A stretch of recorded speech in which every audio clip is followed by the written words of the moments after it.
this night to Messina? He is very nearby this. He was not more than 3 leagues off when I left him. How many gentlemen have you lost in this action? Oh, few of any sort, none of name. I find here that Don Pedro has bestowed much honor on a young Florentine called Claudio. Much deserved on his part, doing in the figure of a lamb the feats of a lion. I pray you, is Signor Montanto returned from the wars or no? My cousin means Signor Benedict of Padua. He is most in the company of the right noble Claudio. Oh Lord, he will hang upon him like a disease. Oh, God help the noble Claudio. If he hath got the Benedict, it'll cost him £1,000 ere he be cured. Don Pedro's approach. Good Signor Leonardo! You are come to meet your trouble. The fashion of the world is to avoid cost, and you encounter it. Never gave trouble to my house in the likeness of your grace. You embrace your charge too willingly. I think this is your daughter. Her mother hath many times told me so. She would not have his head on her shoulders for all Messina, as like him as she is. But you will still be talking, Signor Benedict. Nobody marks you. What, my dear lady Disdain? Are you yet living? Is it possible Disdain should die while it hath such meat food to feed it as Signor Benedict? Courtesy itself must convert to disdain if you come in her presence. Then is courtesy a turncoat, for it is certain I am loved of all ladies. Only you accept me. And I could find it in my heart that I had not a hard heart, for truly I love none. But dear happiness to women, they would else have been troubled with a pernicious suitor. I thank God in my cold blood I am of your humor for that. I would rather hear my dog bark at a crow than a man swear he loves me. God keep your ladyship still in that mind, so some gentleman or other shall scape her predestinate scratched face. Oh, Scratchy could not make it worse, and 'twere such a face as yours were. Well, you are a rare parent teacher. A bird of my tongue is better than a beast of yours. My husband. I would my horse had the speed of your tongue, and so good a continuer, but you may keep your way of God's name. I've done. Always done with the jade's trick. I know you of old. And let me bid you welcome, my lord. Being reconciled with the prince your brother, I owe you all duty. I thank you. I am not of many words, but I thank you. Your hand, Leonardo. We will go together.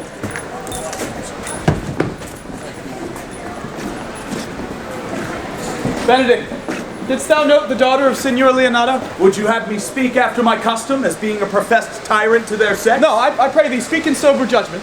Why, in faith, methinks she's too low for a high praise, too brown for a fair praise, and too little for a great praise. Thickest iron and sword. I pray thee, tell me truly how thou likest her. Would you buy her that you inquire after her? In mine eye, she is the sweetest lady that ever I looked on. I hope you have no intent to turn husband, have you? I would scarce trust myself, though I had sworn the contrary, if Hero would be my wife. Is it come to this? Will I never see a bachelor of threescore again?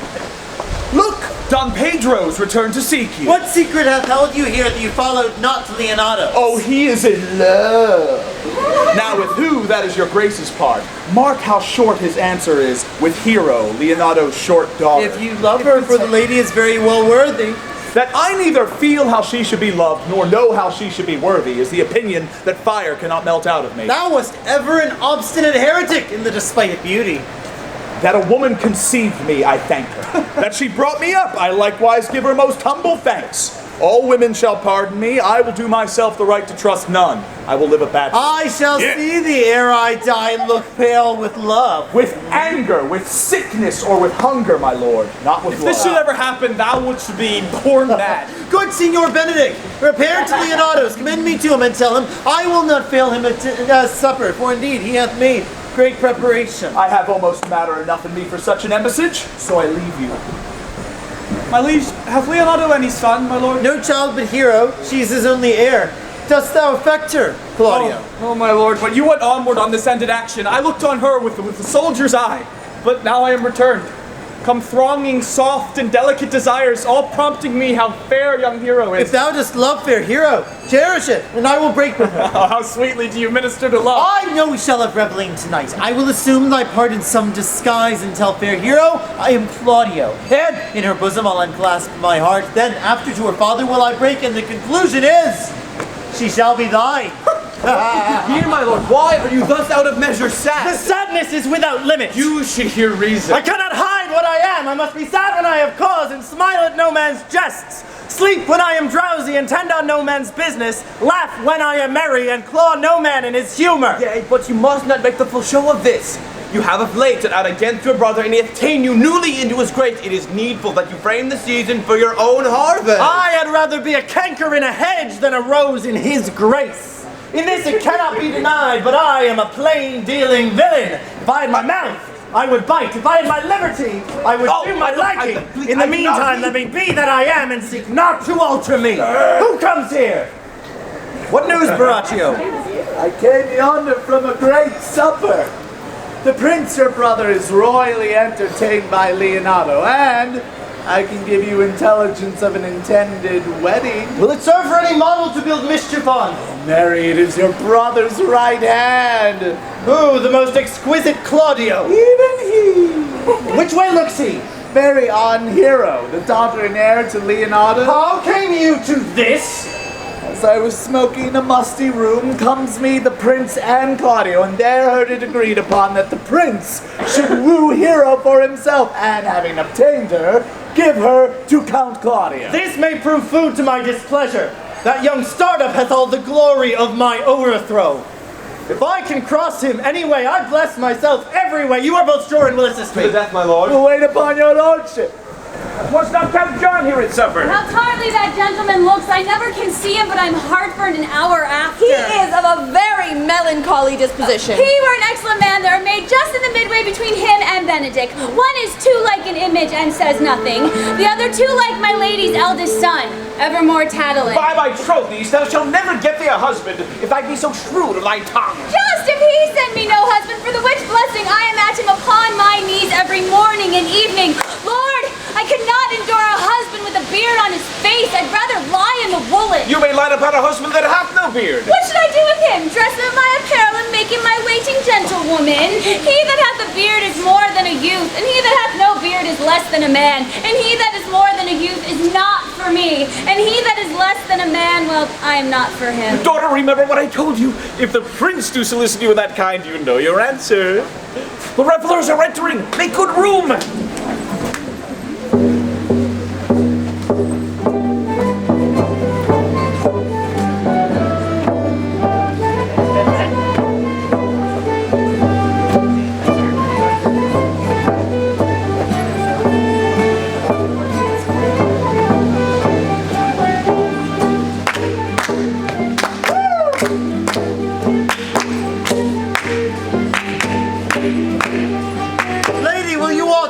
Your friend. So you walk softly and look sweetly and say nothing. I am yours for the walk. And especially when I walk away. With me in your company. I may say so when I please. Then when please you to say so. I like of your favor, for God forbid the lute should be like the case. My visor is Philemon's roof, within the house is Job. Why then your visor should be thatched. Speak low if you speak love. You will pardon me. Nor will you tell me who you are. Oh, not now. That I was disdainful, and that I had my good wits out of 100 merry tales. Well, this was Signor Benedict that said so. Oh, what's he? Why, he's the princess jester. Oh, a very dull fool. Only his gift is in devising impossible slanders. None but libertines delight in him, and his commendation is not in his wit, but in his villainy. For he both pleases men and angers them, and then they laugh at him and beat him. Oh, I'm sure he's in the fleet. I would he had boarded me. When I know this gentleman, I'll tell him what you said. Oh, do, he'll but break a comparison or two on me, which strikes him into a melancholy, for the fool will eat no supper that night. Oh, we must follow the leader. In every good thing. Nay, if they lead to any ill, I will leave them at the next turning.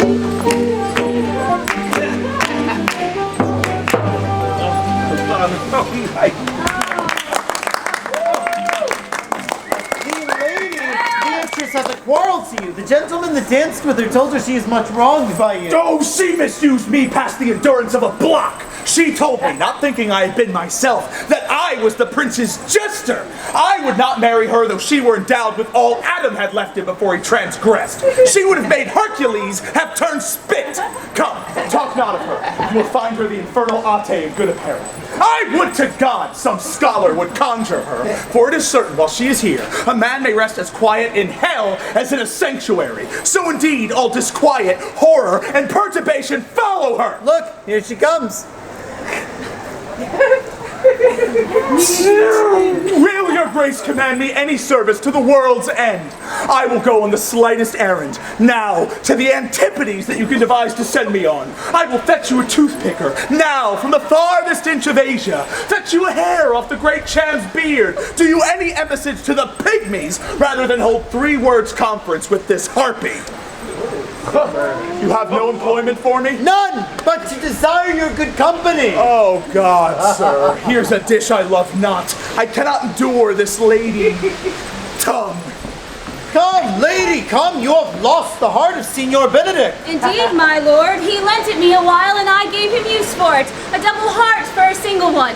Marry once before he won it of me with false dice. Therefore, your grace may say that I have lost You have put him down, lady. You have put him down. So I would not he should do me, my lord, lest I should prove the mother of fools.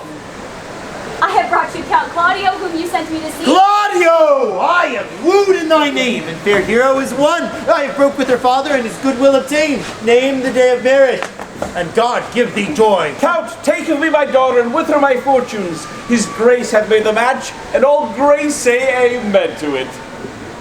Speak, Count, 'tis your cue.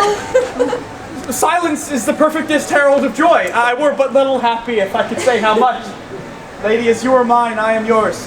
I give away myself for you and dote upon the exchange.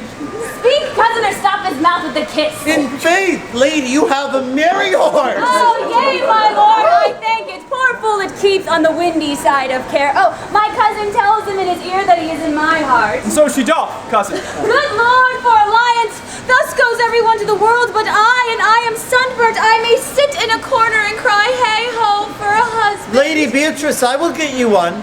I'd rather have one of your father's getting. Hath your grace ne'er a brother like you? Your father got excellent husbands if a maid could come by them. Would you have me, lady? No, my lord, unless I might have another for working days. Your grace is too costly to wear every day. But I beseech your grace, pardon me, I was born to speak all mirth and no matter. Your silence most offends me, and to be merry best becomes you, for out of question you were born in a merry hour. No, sure, my lord, my mother cried. But then there was a star dance, and under that was I born. Cousins, God give you joy. Niece, will you look to those things I told you of? I cry you mercy, uncle. By your grace's pardon. By my troth, a pleasant-spirited lady. There is little of the melancholy element in her, my lord. She is never sad but when she sleeps, and not ever sad then. And for I've heard my daughters say, she has often dreamt of unhappiness and waked herself with laughing. She cannot endure to hear tell of a husband. No, by no means. She mocks all her wooers out of suit. She were an excellent wife for Benedict. Oh, Lord, my lord. If they were but a week married, they would talk themselves mad. Count Claudio, when mean you to go to church? Oh, tomorrow, my lord. Time goes on crutches till love has all his rights. Not till Monday, my dear son, which is hence of just 7 nights. You shake the head at so long in breathing, but I warrant thee, Claudio, the time shall not go dully by us. I will, in the interim, undertake one of Hercules' labors, which is to bring Signor Benedict and the Lady Beatrice into a mountain of affection, the one with the other. I would fain have it a match, and I doubt not but to fashion it, if you 3 will but minister such assistance as I shall give you direction. My lord, I am for you, Lord. It cost me 10 nights watching. And I, my lord. And you too, gentle hero. I will do any modest office, my lord, to help my cousin to a good husband. And Benedict is not the unhopefullest husband that I know. I will teach you how to humor your cousin, that she shall fall in love with Benedict, and I, with your 2 helps, will so practice on Benedict, that in despite of his quick wit and his queasy stomach, he shall fall in love with Beatrice. Go in with me, and I will tell you my drift. It is so the Count Claudio shall marry the daughter of Leonato. Yea, but I can cross it. Any bar, any cross, any impediment will be medicinable to me. How canst thou cross this marriage? I think I told your lordship a year since how much I am in favor of Margaret, the Lady Hero's gentlewoman. I remember. I can at any unseasonable instant of the night appoint her to look out her lady's chamber window. What life is in that to be the death of this marriage? Go you to the prince her brother. Spare not to tell him that he hath wronged his honor in marrying the renowned Claudio to a contaminated stale. Such a one is Hero. What proof shall I make of that? Proof enough to misuse the prince to vex Claudio, to undo Hero, and kill Leonato. Looking for any other issue? Only to despite them I will endeavor anything. Draw on Pedro and the Count Claudio alone. Tell them that you know that Hero loves me. They'll scarcely believe this without trial. Offer them instances which will bear no less likelihood than to see me at her chamber window. Hear me call Margaret Hero. Hear Margaret term me Claudio, and bring them to see this the very night before the intended wedding. For in the meantime I will so fashion the matter that Hero shall be absent, and there shall appear such seeming truths of Hero's disloyalty. Be cunning in the working this, and thy fee is 1,000 ducats. Be thou constant in the accusation, and my cunning shall not shame me. I will presently go learn their day of marriage.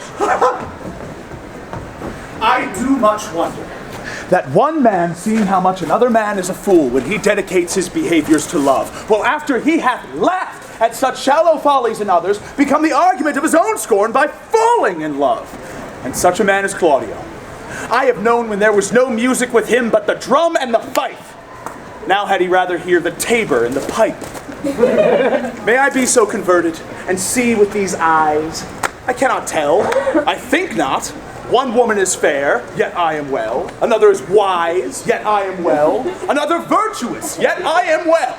But till all graces be in one woman shall not come into my grace. Rich she shall be, that's certain. Wise, or I'll none. Virtuous, or I'll never cheapen her. Fair, or I'll never look upon her. Noble, or not for an angel. Of good discourse, an excellent musician, and her hair shall be... of what color it please God. Oh, the prince and Monsieur Love. I will hide me in the arbor. See you where Benedict hath hid himself? Come hither, Leonardo, what was it you told me of today? The Ornese Beatrice was in love with Signor Benedict. I did never think that lady would have loved any man. Nor would I neither, but most wonderful that she should so dote on Signor Benedict, whom she hath in all outward behavior seemed ever to abhor.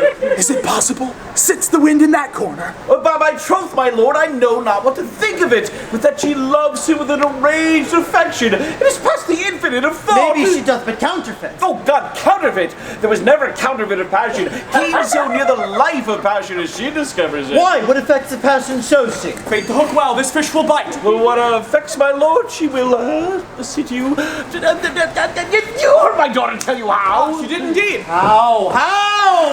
I pray you, you amaze me. I would have thought her spirit had been invincible against all assaults of affection. I would have thought it had, my lord, especially against Benedict. Hath she made her affection known to Benedict? No, and swears she never will. That's her torment. 'Tis true indeed. Shall I, says she, that have so oft encountered him with scorn, write to him that I love him? This says she now when she's beginning to write to him. For she'll be up 20 times a night, and there will she sit in her smock till she read a sheet of paper. My daughter tells us all. Now, you talk of a sheet of paper. I remember a pretty jest your daughter told us of. When she read it and was reading it over, she found Benedict and Beatrice between the sheet. That. Oh, she told the letter to 1,000 halfpence, railed at herself, that she would be so immodest to write to one she knew would flout her. And then down upon her knees she falls, weeps, sobs, beats her heart, tears her hair, prays, curses. Oh, sweet Benedict, God give me patience! I would she had bestowed this dotage on me. I would have doffed all other respects and made her half myself. I pray you, tell Benedict of it and hear what he will say. Oh, were it good, think you? Well, Hero thinks surely she will die, for she says she will die if he loves her not, and she will die if he woo her, rather than she will bate one breath of her accustomed crossness. She doth well. If she should make tender of her love, 'tis very possible he'll scorn it, for the man hath a contemptible spirit. He is a very proper man. And I take him to be The valiant. man doth fear God. Howsoever it seems not in him by some large jests he will make. Well, I am sorry for your niece. Shall we go see Benedict and tell him of her love? Never tell him, my lord. Let her wear it out with good counsel. Nay, 'twere possible she may wear her heart out first. Well, we will hear further of it by your daughter. Let it cool the while. I love Benedict well, and I could wish he would modestly examine himself to see how much he is unworthy to have so good a lady. My lord, shall we walk? Dinner is ready. If you do not dote on her upon this, I will never trust my expectations. Let there be the same net spread for her, and that must your daughter and her gentlewoman carry. Let us send her to call him into dinner. This can be no trick. The conference of it was sadly born. They had the truth of this from Hero. They seem to pity the lady. It seems her affections have the full bent. Love me? Why then it must be requited. They say the lady is fair, I cannot reprove it, and wise, but for loving me. I may chance have some odd quirks and remnants of wit broken on me because I've so long railed against marriage. No! The world must be peopled. When I said I would die a bachelor, I did not think I should live till I were married. Oh, here comes Beatrice. By this day, she's a fair lady. I do spy some marks of love on her. Against my will, I'm sent to bid you come in to dinner. Fair Beatrice! I thank you for your pains. I took no more pains in those thanks than you take pains to thank me. If it had been painful, I would not have come. You take pleasure, then, in the message. Yay! Just as much as you may take on a knife's point and choke a doll withal. You have no stomachs in your fare you well. Against my will, I am sent to bid you come to dinner. There's a double meaning in that. I took no more pains for those thanks than you took pains to thank me. That's as much to say, any pains I take for you are as easy as thanks. If I do not take pity of her, I am a villain. I will go get her picture. Good Margaret, run thee to the parlor. There shalt thou find my cousin Beatrice. Whisper her ear, and tell her our whole discourse is all of her. Say that thou overheardst us, and bid her steal in to listen our close encounter. This is thy office, bear thee well in it, and leave us alone. I'll make her come, I warrant you, presently. Now, Ursula, when Beatrice does come, our talk must only be of Benedick. When I do name him, let it be thy part to praise him more than ever man did merit. My talk to thee must be how Benedick is sick in love with Beatrice. Now begin, for look where Beatrice, like a lapwing, runs close by the ground to hear our conference. Fear not my part of the dialogue. No, Ursula, she is too disdainful. I know her spirits are as coy and wild as haggards of the rock. But are you sure that Benedick loves Beatrice so entirely? So says the prince and my betrothed lord. And did they bid you tell her of it, madam? They did entreat me to acquaint her of it, but I persuaded them, if they loved Benedick, to wish him wrestle with affection and never to let Beatrice know of it. Why did you so? Doth not the gentleman deserve as full, as fortunate a bed as ever Beatrice shall count upon? Oh, God of love, I know he doth deserve as much as may be yielded to a man, but nature never framed a woman's heart of prouder stuff than that of Beatrice. She cannot love. Nor take no shape, nor project of affection. She is so self-endeared. Sure, I think so. And therefore, certainly, it were not good she knew his love, lest she make sport at it. Why, you speak true. I never yet saw a man how wise, how noble, young, how rarely featured, but she would spell him backwards. Sure, such carping is not commendable. No, not to be so odd and from all fashions as Beatrice is cannot be commendable. But who dare tell her so? Yet tell her of it, hear what she will say. No, rather I will go to Benedick and counsel him to fight against his passion. Oh, do not do your cousin such a wrong, having so swift and excellent a wit as she is prized to have, as to refuse so rare a gentleman as Signor Benedick. He is the only man in Italy.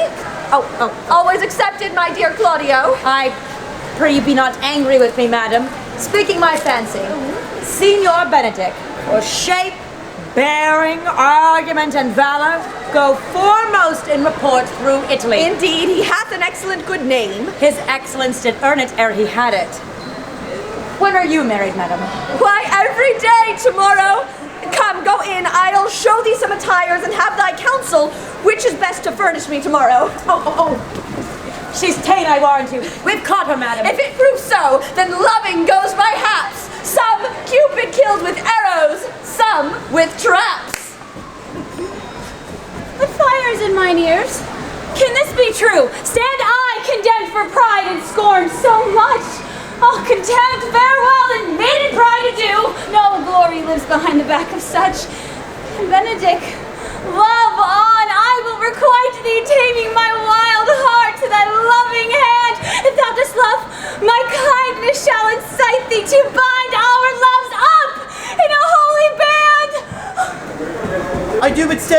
marriage be consummate, and then I go toward I'll Aragon. bring you thither, my lord, if you'll vouchsafe. Nay, that would be as great a soil in the new gloss of your marriage as to show a child his new coat and forbid him to wear it. I will only be bold with Benedict for his company, for my life, to break with him about Beatrice. 'Tis even so. Hero and Margaret have by this played their parts with Beatrice, and then the two bears will not bite one another when they meet. My lord and brother, God save you! What's the matter? Means your lordship to be married tomorrow. You know he does. I know not that when he knows what I know. If there be any impediment, I pray you discover it. I came hither to tell you, the lady is disloyal. Hero? Even she, Leonato's hero, your hero, every man's hero. Disloyal? The word is too good to paint out her wickedness. Go but with me tonight, you will see her chamber window entered even the night before her wedding day. If you love her, then tomorrow wed her, but it would better fit your honor to change your mind. May this be so? I will not think it. If you will follow me, I will show you enough. And when you have seen more and heard more, proceed accordingly. If I see anything tonight, why I should not marry her tomorrow in the congregation where I should wed, there will I shame And her. as I wooed for thee to obtain her, so I shall join with thee to disgrace her. I will disparage her no farther till you are my witnesses. Bear it coldly, but till night, and let the issue show itself.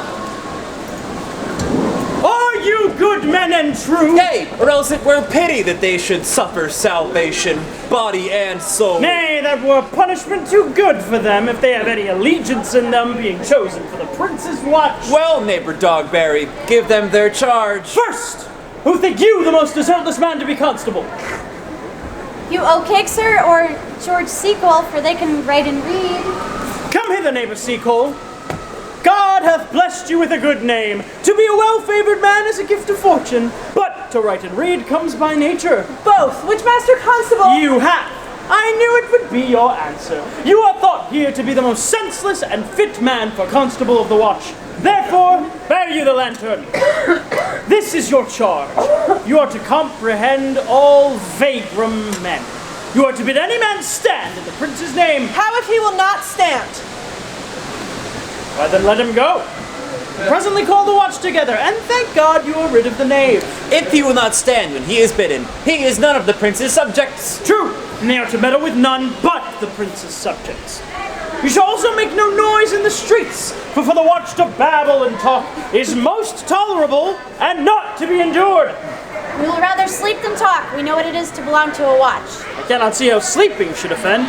Well, you are to call at all the alehouses and bid them that are drunk, get them to bed. How if they will not? Why then let them alone till they are sober.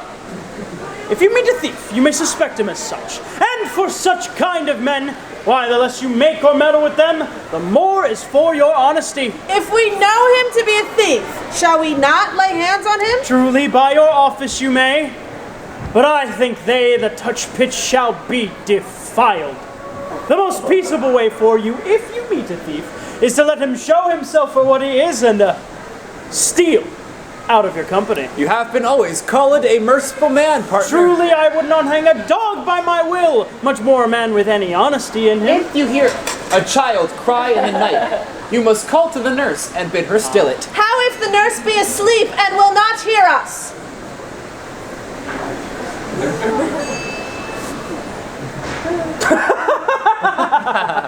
Well, masters, good night.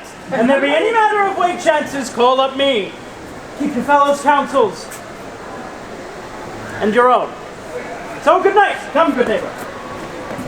Well, masters, we hear our charge.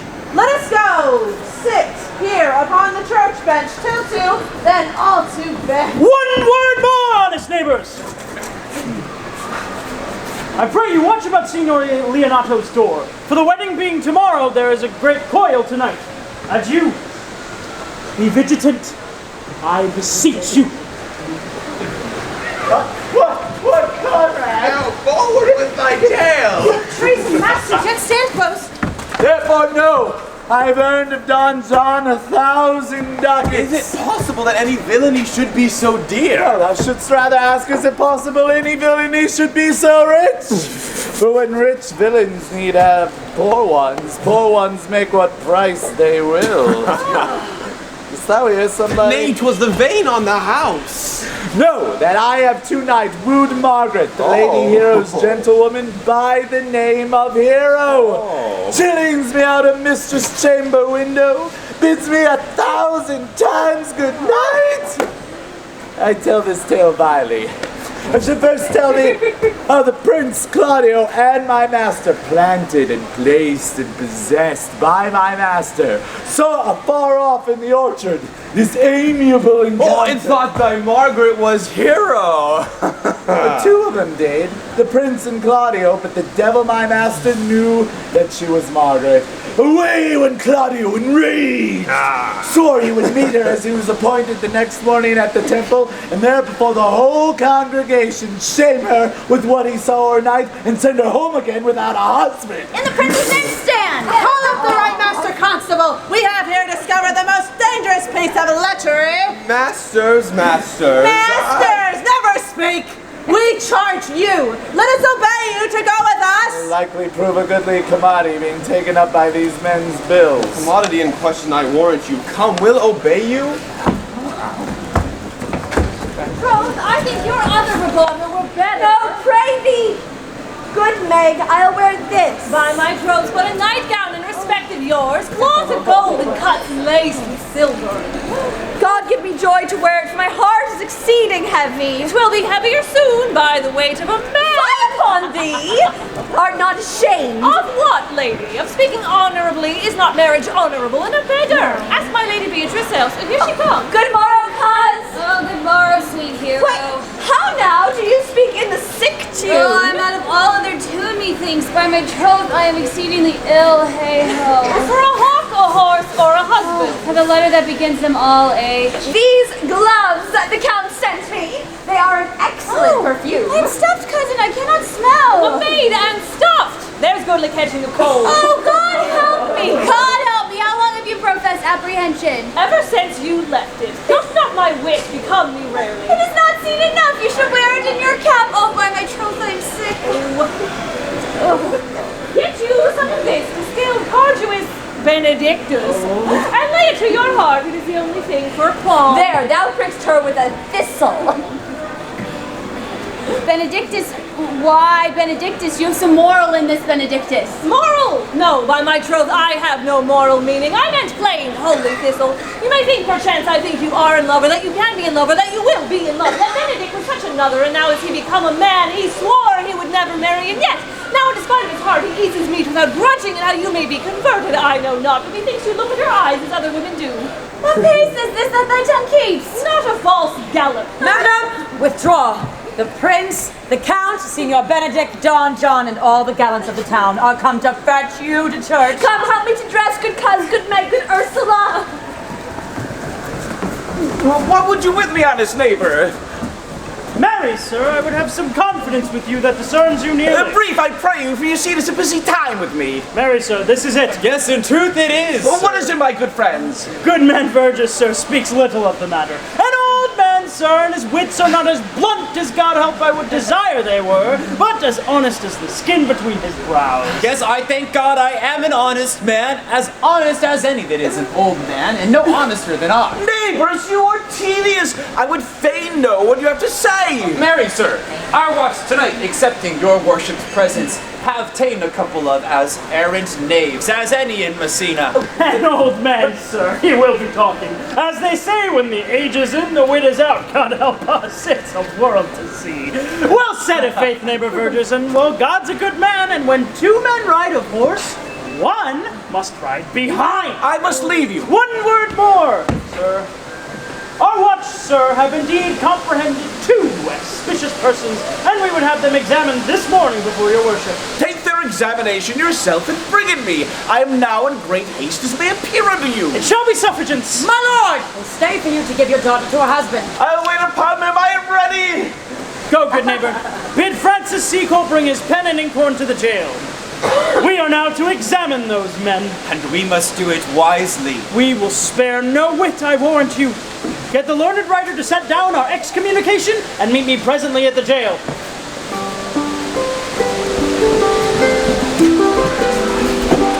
Come, Friar Francis, be brief. only to the plain form of marriage, and you shall recount their particular duties afterward.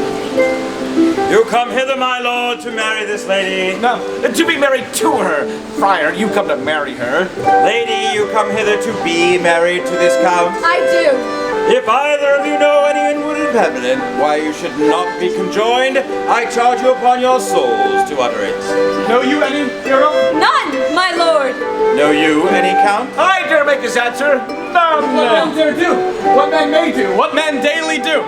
How now, interjections? Why then some be of laughing, such as, ha-ha!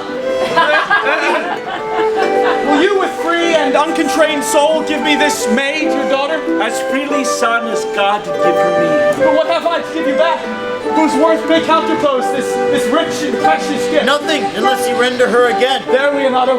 Take her back! Give not this rotten orange to your friend! She is but the sign and semblance of her honor. Oh, behold, how like a maid she blushes here. Oh, what authority and show of truth can cunning sin cover itself with all? What do you mean, my lord? Not to be married, not to knit my soul to an approved wanton. Sweet prince, why speak not you? What should I speak? I stand dishonored that have gone about to link my dear friend to a common stay. Are these things spoken, or do I but dream? Sir, they are spoken, and these things are true. This looks not like a nuptial. True, oh God! Let me but move one question to your daughter and bid her answer truly. I charge thee do as thou art my child. What man was he?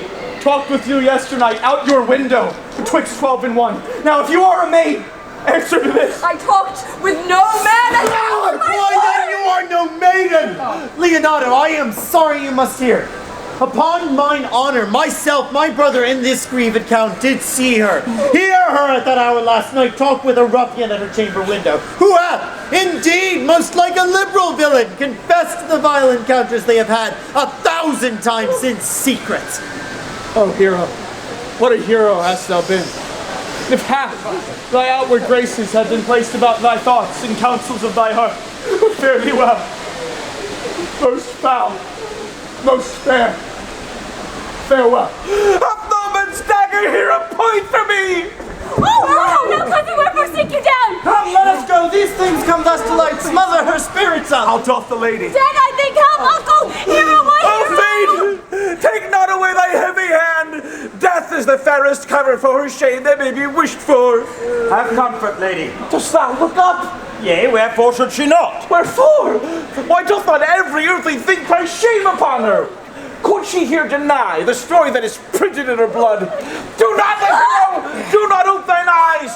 For did I think thou wouldst not quickly die, that all thy spirits were stronger than thy shames, myself without the reward of reproaches strike out at My soul, my cousin is belied. Lady, were you her bedfellow last night? No, truly not. Although until last night I have this 12-month been her bedfellow. Confirmed! Confirmed! Would the princess lie? Would Claudio lie? Who loved her so that speaking of her foulness washed you with tears? Hence from her, let her die! Hear me a little! By noting of the lady, I have marked 1,000 blushing apparitions to start into her face. 1,000 innocent shames in angel whiteness. Bear away those blushes. Hold me a fool, trust not my reading, nor my observation, if this sweet lady lie not guiltless here under some biting error. Friar, it cannot be. Thou seest that all the grace that she has left is that she will not add to her damnation a sin of perjury she does not deny it. Why seekst thou then to cover with excuse? Lady, what man is he you are accused of? They know that you accuse me. I know none. Oh, my father. Prove you that any man with me conversed in hours unmeet, or that I yesternight maintained the change of word with any creature.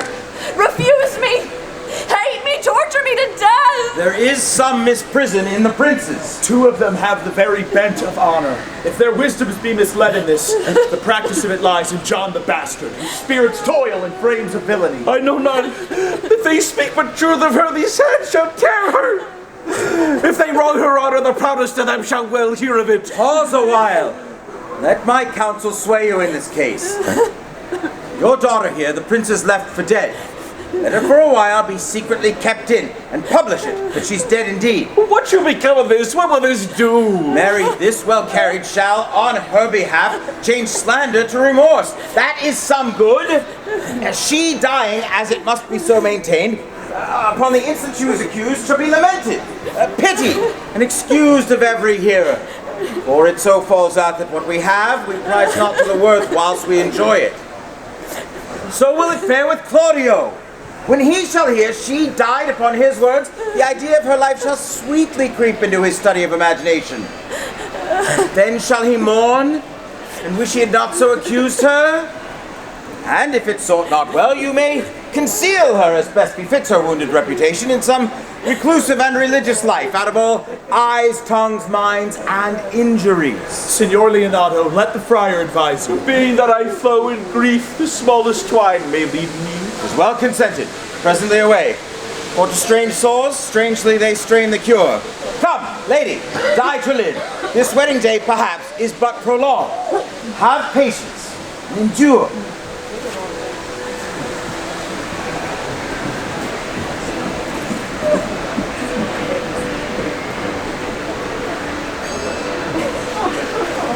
Lady Beatrice, have you wept all this while? Yea, and I will weep a while longer. I will not desire that. You have no reason, I do it freely. Surely I do believe your fair cousin is wrong. Ay, how much might the man deserve of me that would right her? Is there any way to show such friendship? A very even way, but no such friend. May a man do it? It is a man's office, but not yours.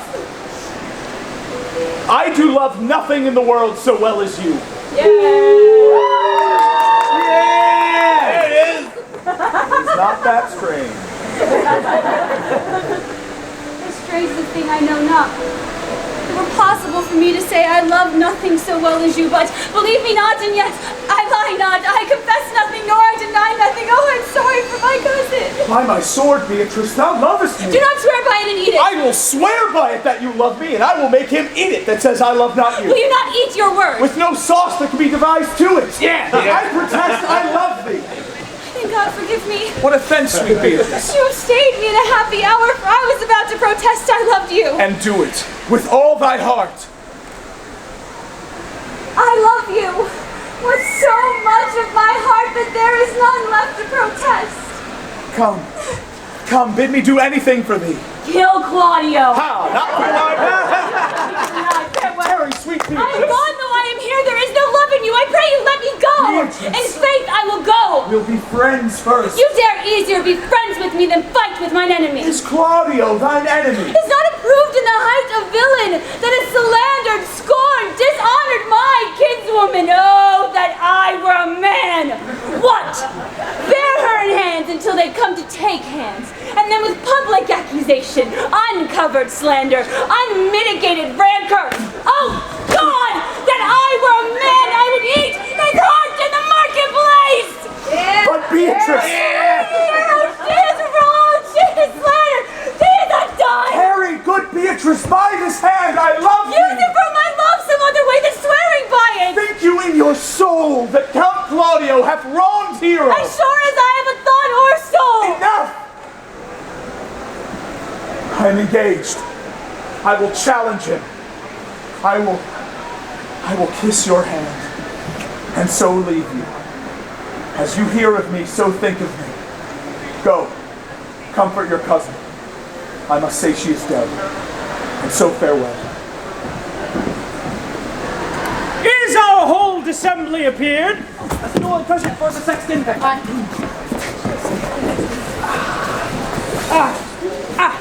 Which be the malefactors? Mary, that am I and my partner. But which are the offenders that are to be examined? Let them come before, Master Constable. Yea, Mary, let them come before me. What is your name, friend? Baraccio. Pray you write down Baraccio. And yours, Sirrah? I am a gentleman, sir. My name is Conrad. A marvelous witty fellow, I assure you, but I will go about with him. Come you hither, sir, a word in your ear. I say to you, it is thought you are false knaves. Sir, I say to you, we are none. Master Constable, you go not the way to examine. You must call forth the watch that are their accusers. Yea, that's the eftest way. Let the watch come forth. Masters, I charge you, in the prince's name, accuse these men. This man said, sir, that Don John, the prince's brother, was a villain. Pray you write down Prince John a villain. That is flat perjury, to call a prince's brother villain. What heard you him say else? Mary, that he had received 1,000 ducats of Don John for accusing the Lady Hero, Wrongfully. Flat burglary, as ever was committed. And that Count Claudio did mean upon his words to disgrace Hero before the whole assembly and not marry her. Oh, villain! Thou shalt be condemned to everlasting redemption for this. What else? This is all. And this, masters, is more than you can deny. Prince John is this morning secretly stolen away. Hero was in this manner accused, in this very manner refused, and upon the grief of this, suddenly died. Master Constable, let these men be bound and brought to Leonato. I will go before and show him their examination. Come, bind them, thou naughty varlet. Away, you are an ass! Dost thou not suspect my place? Dost thou not suspect my years?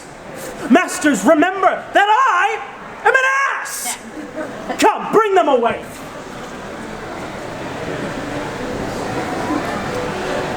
Oh, that I had been writ down an ass! See, here comes the man we went to seek. Now, Signor, what news? Good day, my lord. We have been up and down to seek thee, for we are high proof melancholy and would fain have it beaten away. Wilt thou use thy wit? It is in my scabbard. Shall I draw it? As I am an honest man, he looks pale. Art thou sick or angry? Shall I speak a word in your ear? God bless me from a challenge. You are a villain. I jest not! I will make it good with what you dare, how you dare, and when you dare. Do me right, or I will protest your cowardice. You have killed a sweet lady, and her death shall fall heavy on you. Let me hear from you! Well, then I will meet you, so I may have good cheer. What? A feast! A feast! Fare you well, boy. You know my mind. I shall leave you now to your gossip-like humor. My lord, for your many courtesies, I thank you. I must discontinue your service. Your brother, the bastard, has fled from Messina. You have among you killed a sweet and innocent lady. For my lord Blackbeard there, he and I shall meet.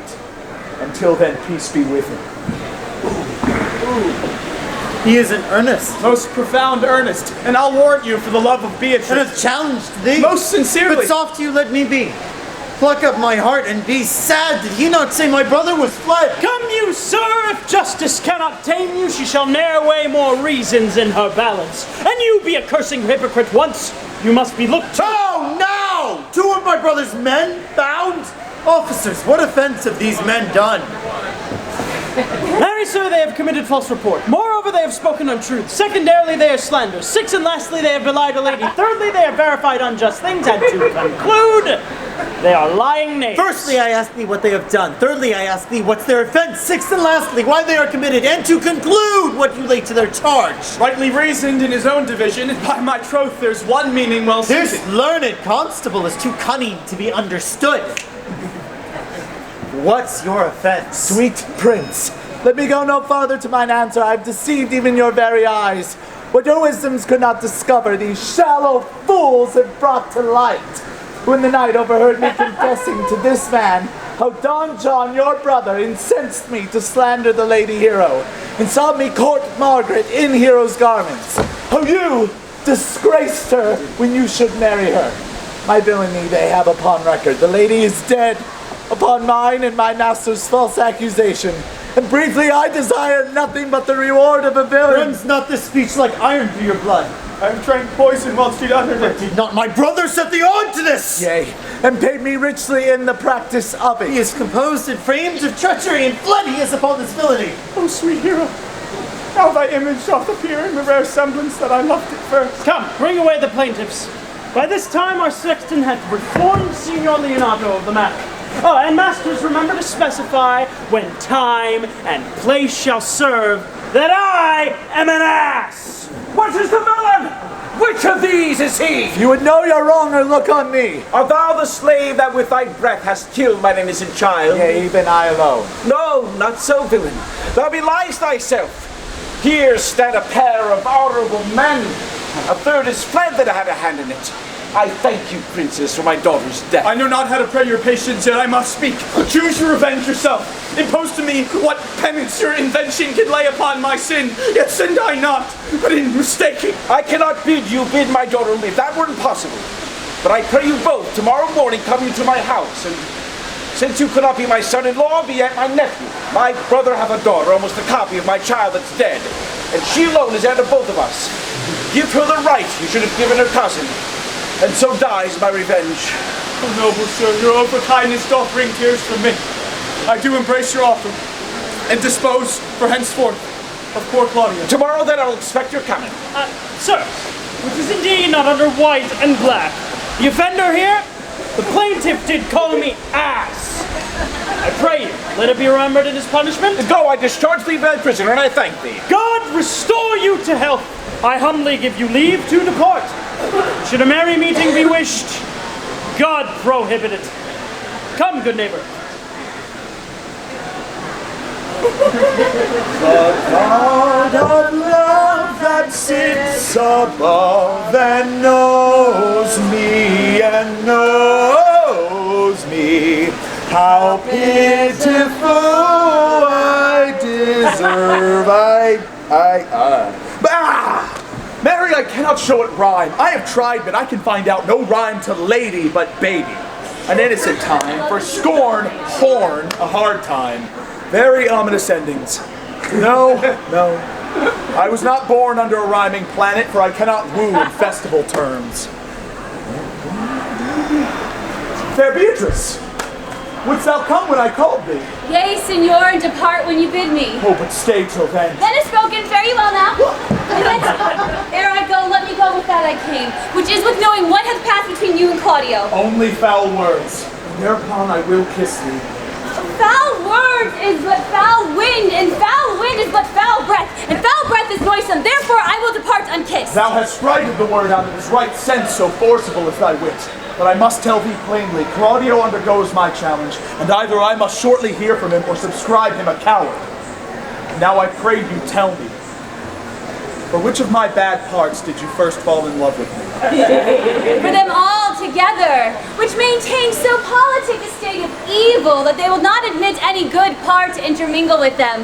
But for which of my good parts did you first suffer love for me? Suffer love? A good epithet. I do suffer love indeed, for I love thee against my will. In spite of your heart, I think, alas, poor heart, if you spite it for my sake, I will spite it for yours, for I will never love that which my friend hates.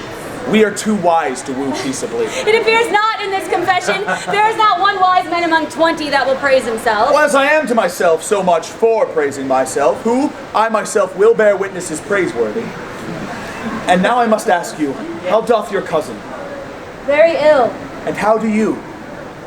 Very ill, too. Serve God, love me, and mend. And there I must leave you too, for here comes one in haste. You must come to your uncle. It is proved my lady hero hath been falsely accused, the prince and Claudio mightily abused, and Don John is the author of all, who is fled and gone. Will you come presently? Will you go hear this news, Signor? I will live in thy heart, die in thy lap, and be buried in thy eyes. And moreover, I will go with thee to thy uncle's. Yeah. Did I not tell you she was innocent? So the Prince and Claudio who accused her upon the error that you had debated. Well, I am glad things sold so well. And so am I, being else by faith and forced to call young Claudio to a reckoning for it. Now, daughter, and you gentlewomen all, withdraw to a chamber by yourselves, and when I send for you, come hither masked. Friar, I must entreat your pains, I think. To do what, Signor? To bind me or undo me, one of them. Signor Leonardo, truth it is, good signor, your niece regards me with an eye of favor. That I, my daughter, ledger, 'tis most true. And I do with an eye of love, requite her. The sight whereof I think you had from me, from Claudio the Prince. But what's your will? Your answer, sir, is enigmatical. But for my will is your goodwill may stand with ours this day to be conjoined in the state of honorable marriage. In which, good friar, I shall desire your help. My heart is with your liking. And my help. Good morrow to this fair assembly. Good morrow, Prince. Good morrow, Claudio. We here attend you. Are you yet determined today to marry with my brother's daughter? I'll hold my mind. Send her forth. Here's the friar ready. For this I owe you. Here comes other reckoning. Which is the lady I must seize upon? This same is she, and I do give you her. Why then she is mine. Sweet, let me see your face. No, that you shall not. You take her hand before this friar and swear to marry her. Give me your hand before this holy friar. I am your husband, if you like of me. And when I lived, I was your other wife. And when you loved, you were my other husband. Another hero? Nothing certainter. One hero died defiled, but I do live, and surely as I live, I am a maid. The former hero that is dead. She died, my lord, but whilst her slander lived. All this amazement can I qualify, when after the holy rites are ended, I'll tell you largely of fair heroes dead. Meantime, let wonder seem familiar, and let us to the chapel presently. Soft and fair friar! Which is Beatrice? I answer to that name. What is your will? Do not you love me? Why no? No more than reason. Why then the prince and your uncle and Claudio are deceived, for they swore you did. Do not you love me? Troth, no more than reason. Why then my cousin Margaret and Ursula are much deceived, for they did swear you did. They swore you were almost sick for me. They swore you were well nigh dead for me. Which is no matter. You do not love me then. Truth, no. But in friendly recompense. Come, cousin, I am sure you love the gentleman. And I'll be sworn upon it that he loves her, for here's a paper, written in his hand, a halting sonnet of his own pure brain, fashioned to Beatrice. Give me that. And here's another writ in my cousin's hand, stolen from her pocket, containing her affection unto Benedict.